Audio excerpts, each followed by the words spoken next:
In today's video, folks, we have a look around my new Renault Clio RS 220 Trophy.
So a bit of history for the Renault Clio first.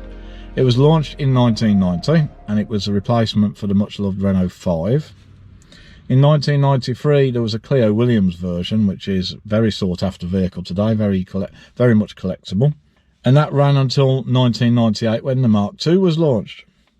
So again, for the Mark II there was an RS version which was called the 172, and that continued until 2005 when we saw the Mark III version, which gained the 2-litre 16-valve 197 PS engine. Again, very nice car. I must admit, I do love all fast Clios. So the Mark IV was launched in 2013, and the RS model was known as the 200 EDC, so called because it had a 197 horsepower electronic dual clutch gearbox engine. Now, this gearbox wasn't loved by many people. It wasn't particularly fast considering it was an RS model. And of course, there was no manual option. When the Trophy was launched, they did address some of the issues from what the critics were saying, particularly around the gearbox. The gear changes were improved by about 50%, or at least they are in race mode. But again, there was still no manual option. Now, the Trophy, when it was originally launched, was actually a numbered edition model, so it was a limited edition vehicle. The later Trophies, however, are not numbered at all. So just what do you get for £23,000 with a Renault Clio Trophy? Well, of course, first off, I didn't pay £23,000 because the car was almost 2 years old when I purchased it from the previous owner. The car had been pampered. It had had the correct tyres fitted to the front when they needed it, which is a Michelin Sport 4s. It was in excellent condition and only had 15,000 miles on the clock.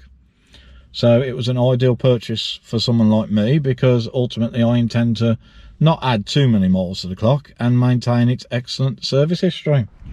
So the first thing to say about this 1.6 litre 220 horsepower turbocharged engine is it's actually a Nismo derived engine, because remember, Renault owned Nissan. The turbocharger, as you would expect, kicks in rather nicely as around 2,000 revs, although it does get a bit gutless when it gets to around 5,500 to 6,000 revs. What I would say is it's a very compact engine compartment. Not a lot of room. In fact, there's no room whatsoever.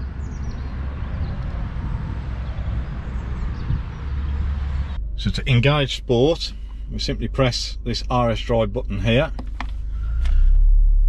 Now you can hear the revs pick up. It actually ticks over faster when you engage sport, and it holds onto the gears longer.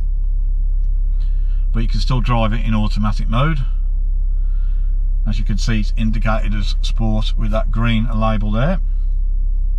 Now, to engage race, we have to move the gearbox over to manual mode, and then we press and hold the RS button again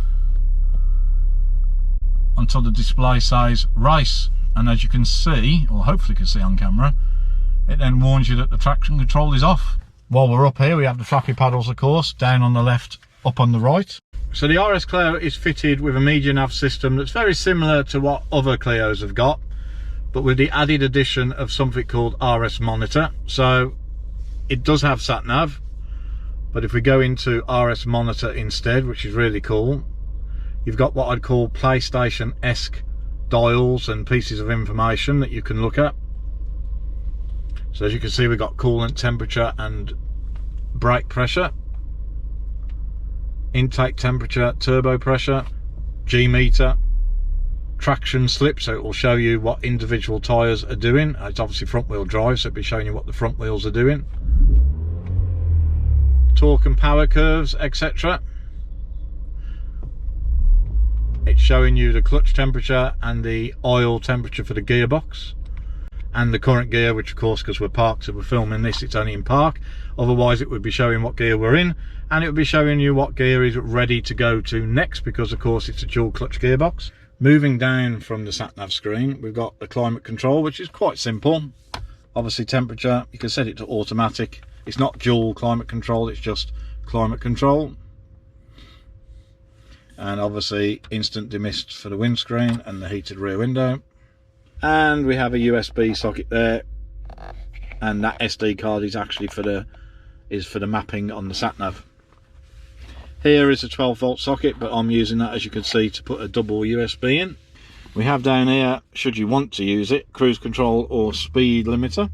Now I have to say, the cubby holes and particularly the cup holders in the Clio are all but useless. That's the largest of the two cubby holes, and as you can see, that's rather small, which renders that one all but a waste of time. Might be alright for putting coins in, but then it's not padded, so it'll be rattling around. Automatic dipping rear view mirror, and obviously all the mirror controls, front and rear window controls there. And on the steering wheel itself, we've got access to using the phone. We've got access for the speed limiter and cruise control, and hiding behind here, and it's been fitted to many Renaults for many years, we have the volume controls for the audio. I do like the bucket style seats with the RS logo, very comfortable, and of course it's got red seat belts, which I reckon adds another 15-20 horsepower to the car. Now what I will say about the dashboard is, it is very plasticky, scratchy plastic on the door. There is a little tiny bit of padding on this panel here, and a little bit of padding, thankfully, on the armrest, but otherwise the plastic is very scratchy. It's the same for the dashboard. Like most manufacturers, they've gone to a bit of effort on the upper part of the dashboard. It is padded, albeit very little, but again, lower down, it's just scratchy plastic. Now you do get some rather nice stainless pedals. Fuel fillers on the driver's side, and unsurprisingly she wants 98 RON minimum. She'll be getting 99 RON minimum. We have a reversing camera neatly located in the Renault badge itself.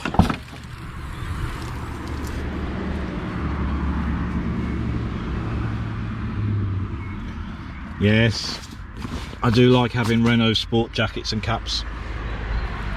So there's no spare wheel in this Clio, so you get the dreaded pump kit, and there's a bit of an emergency kit there with a triangle, etc.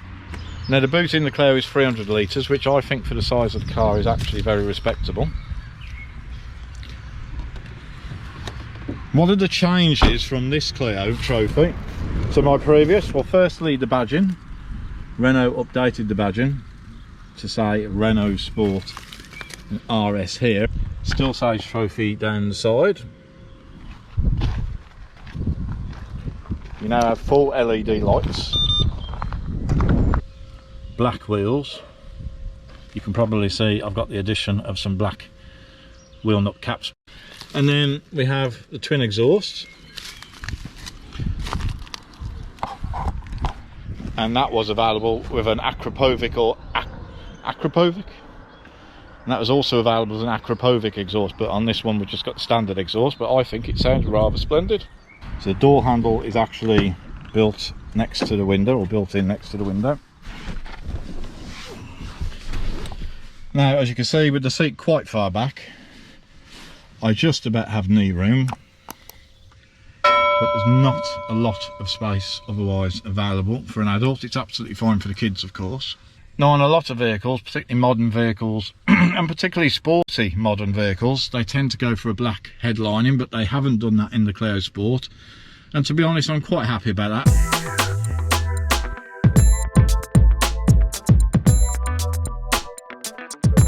So I personally like dark headlining, folks. It always makes it feel a bit more sporty.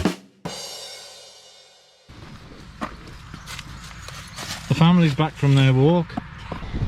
So that's our first review as the family returns of our Renault Clio RS 220 trophy. We hope you enjoyed the video. If you did, please, as always, remember to give it a thumbs up and look for a link at the end of the video to subscribe. See you on the next one.